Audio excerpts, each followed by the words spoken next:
Anime bertema isekai atau anime di mana karakter utamanya berpindah ke dunia lain, lalu menjalankan kehidupan baru di dunia yang berbeda dengan kehidupan asalnya. Seperti hidup di era abad pertengahan, di dunia permainan, bahkan dunia fantasi yang menjadi tempat kesatria atau pengembara berpetualang.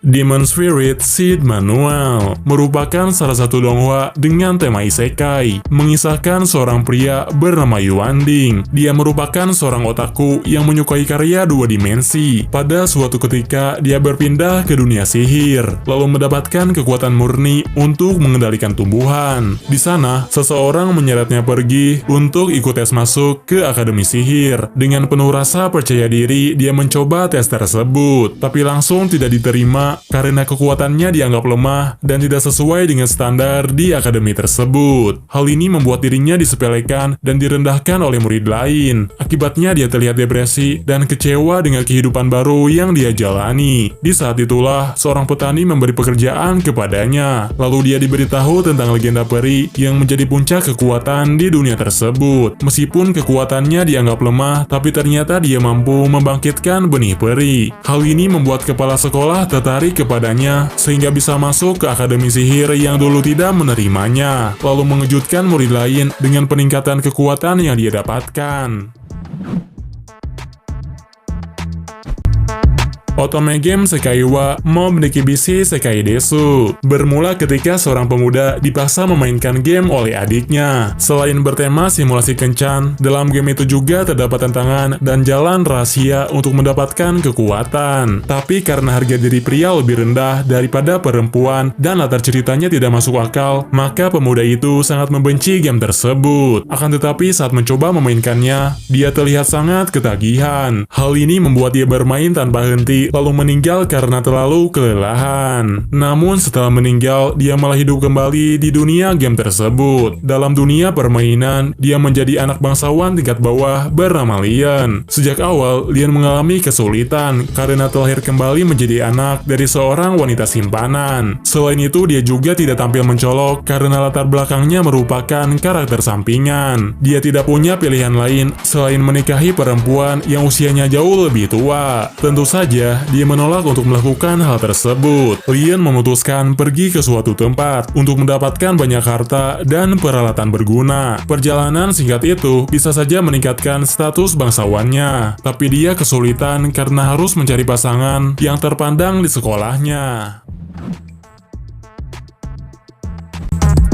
Ixion Sagaditi. Ketika memainkan sebuah permainan, seorang remaja bernama Konokaze tiba-tiba diajak berbicara oleh karakter perempuan di dalam game. Karena cukup hebat memainkan game, dia meminta Hokaze meminjamkan kekuatan untuk membantunya. Namun, perempuan itu membutuhkan bantuan bukan di dalam game, tapi membutuhkan bantuannya di dunia nyata. Hokaze bersedia membantunya karena mengira akan bertemu di suatu kota atau tempat lain. Tapi kenyataannya, Hokaze malah berpindah ke medan pertempuran di dunia lain. Meski tidak melakukan apapun, tapi kedatangannya itu telah mengulur waktu sekelompok orang untuk melarikan diri dari pertempuran. Mereka adalah putri dan pelayannya yang sedang dikepung pihak musuh. Putri Piria sedang dalam perjalanan untuk menikah dengan seseorang. Karena terlanjur sudah terlibat, Hokaze yang tidak punya tujuan apapun diperintahkan oleh putri untuk menjadi kesatrianya. Akibatnya, tak jarang dia terlibat dalam pertempuran dan berbagai situasi yang berbahaya. Tapi berkat itu juga dia bisa mendapatkan pedang langka, sehingga meningkatkan kekuatan tempurnya ketika berhadapan dengan lawan.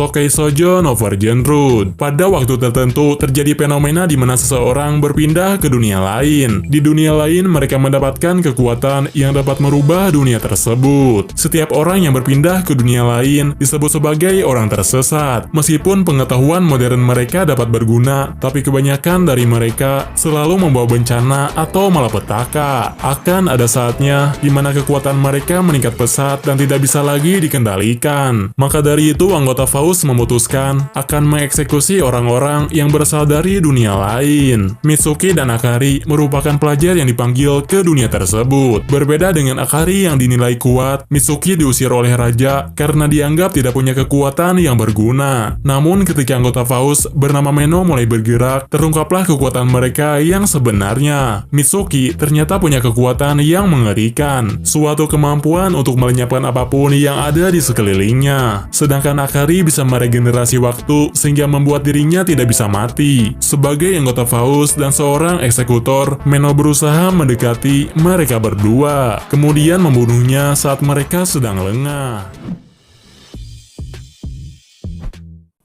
Seven Seeds bermula ketika orang-orang yang menjalankan kehidupan normal tiba-tiba berpindah ke dunia baru yang penuh dengan misteri. Di sana tidak ada peradaban atau bekas kehidupan manusia, hanya mereka saja yang ditemukan di tempat tersebut. Mereka tidak ingat pergi keluar apalagi melakukan perjalanan, tapi setelah terbangun dari tidurnya malah berada di suatu tempat yang berbeda. Perempuan bernama Saotome memutuskan menjadi pemimpin kelompok tersebut. Dia berpasangan dengan Semimaru, sedangkan Natsu berdua dengan Arashi. Namun ketika semuanya berbencar mencari makanan, ada sekelompok orang yang dikejar hewan dan tumbuhan pemakan manusia. Sementara itu kelompok Arashi menyadari ada yang tidak wajar dengan ketua kelompok mereka. Lalu setelah ditanyakan, ternyata ketua mereka memahami apa yang sedang terjadi. Sebenarnya mereka adalah bagian dari rencana dan proyek pemerintah. Mereka dipilih untuk melewati berbagai bencana ketika dunia mengalami masa kehancuran, dan diberi kesempatan bertahan hidup agar umat manusia tidak mengalami kepunahan.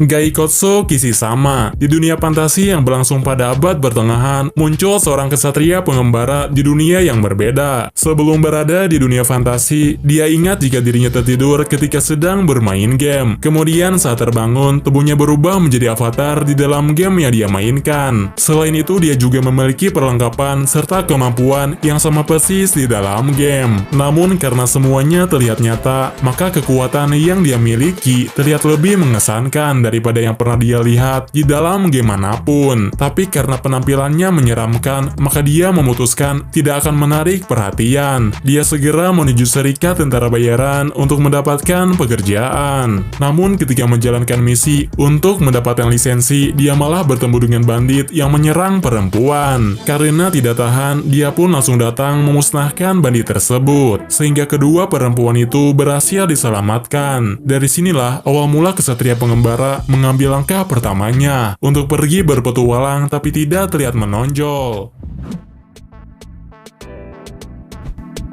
Urasekai Picnic. Di anime ini, dunia lain merupakan dunia luas dan berbahaya. Di sana terdapat makhluk yang mengancam siapapun yang berani mengunjunginya. Perempuan bernama Sorao ditemukan oleh Toriko di dunia lain. Ketika berada di dunia lain, mereka menemukan makhluk aneh yang sangat menyeramkan. Saat berhadapan secara langsung, Toriko melemparkan garam pada makhluk itu, dan ternyata cukup efektif untuk mengusirnya. Menurut rumor yang beredar, makhluk itu lebih dikenal dengan nama Kune-Kune. Dikarenakan hanya mereka berdua saja yang bisa masuk ke dunia lain, maka dalam waktu singkat Sorao dan Toriko langsung menjadi teman akrab. Seminggu kemudian Toriko mengajaknya kembali memasuki dunia lain. Namun tujuan mereka kali ini sedikit berbeda. Jika sebelumnya mereka masuk ke dunia lain secara kebetulan, maka kali ini Toriko berencana akan memburu Kune-Kune karena bisa menghasilkan banyak uang. Di dalam suatu bangunan, Toriko menekan tombol elevator dengan urutan tertentu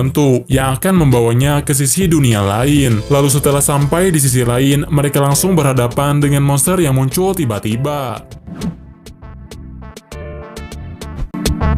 Gundam Wheel Divers. Anime ini berlatar di dunia nyata dan dunia dalam game virtual. Game virtual bernama Gunfly Battle menjadi permainan paling populer di kalangan anak muda. Game itu bisa menjadi populer karena menawarkan kebebasan bagi para pemain. Mereka bisa mendirikan suatu kelompok dan bermain bersama dengan teman-temannya, atau bertujuan menjadi petualang tunggal juga dapat dilakukan. Setelah melihat champion bermain dengan hebat, Riku dan temannya terinspirasi motivasi untuk memainkan game tersebut. Namun saat pertama kali memainkannya, mereka malah mengalami hal buruk karena dijebak pemburu pemula dalam mode permainan bebas. Awalnya, pemandu mereka menyarankan untuk keluar dari permainan, tapi karena ini adalah pertempuran pertamanya, maka Riku memutuskan untuk terus bertarung. Perempuan yang berada di sisinya juga berkata bahwa Gunpla atau robot miliknya belum menyerah, sehingga Riku menjadi semakin yakin untuk melawan pemburu pemula tersebut. Meskipun dia masih pemula, tapi ternyata kemampuan Riku cukup hebat. Selain itu, serangannya juga bisa meningkat dengan drastis, terutama ketika Gunpla miliknya dilengkapi sebuah senjata. Honzuki no Gekokuzo. Main merupakan gadis berusia 5 tahun yang hidup di abad pertengahan, tapi ingatannya bersatu dengan orang lain di era yang berbeda. Dia mendapatkan semua ingatan kehidupan seorang karyawan bernama Motosu Urano yang sangat menyukai banyak buku dan memiliki keinginan untuk terus membaca buku. Sebelumnya, Urano merupakan pegawai perpustakaan yang meninggal karena kecelakaan. Saat menarik napas terakhirnya, Urano berharap supaya terlahir kembali untuk membaca lebih banyak buku. Namun di kehidupan keduanya, dia malah terbangun di suatu tempat yang tidak ada buku. Meski sudah mencari ke seluruh penjuru rumah, Main tidak bisa menemukan buku. Dia mengira mungkin saja buku di zaman itu sangat mahal, sehingga tidak semua orang bisa memilikinya. Tapi kenyataannya, tidak ada satupun buku yang bisa dia temukan. Bahkan huruf abjad pun tidak ditemukan. Tampaknya, dia mengira hidup kembali di suatu era di mana tidak ada yang namanya abjad. Namun Main merasa sedikit bersemangat karena ternyata masih ada buku di dunia itu. Tapi karena ditulis satu persatu, maka buku menjadi barang langka yang sulit didapatkan. Sehingga pada akhirnya dia memutuskan akan membuat buku miliknya sendiri. FGO Zettai Maju Sensen Babylonia. Ceritanya berfokus pada Fujimaru dan Kirei Leigmas yang melakukan perjalanan ke era dewa di masa lalu. Mereka berdua diberi misi untuk mendapatkan cawan suci ketujuh yang dikirimkan Solomon ke masa lalu. Semua itu dilakukan untuk mencegah kehancuran umat manusia yang sudah semakin mendekat. Mereka menjelajahi peradaban Mesopotamia yang menjadi tempat di mana munculnya era Raja Pertama dan sebagai titik berakhirnya era para dewa. Oleh karena itu, maka wajar jika mereka menemukan makhluk seperti monster dan berbagai entitas paling kuat, karena pada dasarnya masih berada pada zamannya. Namun, seharusnya mereka berdua dikirim ke kota terbesar di era itu, tapi karena ditolak medan batas, Fujimaru dan Mas pun berpindah ke tempat antah berantah. Setelah mendarat, mereka berdua langsung berhadapan dengan seekor monster. Lalu orang pertama yang mereka temui adalah perempuan bernama Itsar. Itsar merupakan salah satu dewa yang berada di era tersebut. Tapi karena enggan memberitahu identitas yang sebenarnya, maka sempat terjadi kesalahpahaman ketika berada di situasi yang berbahaya.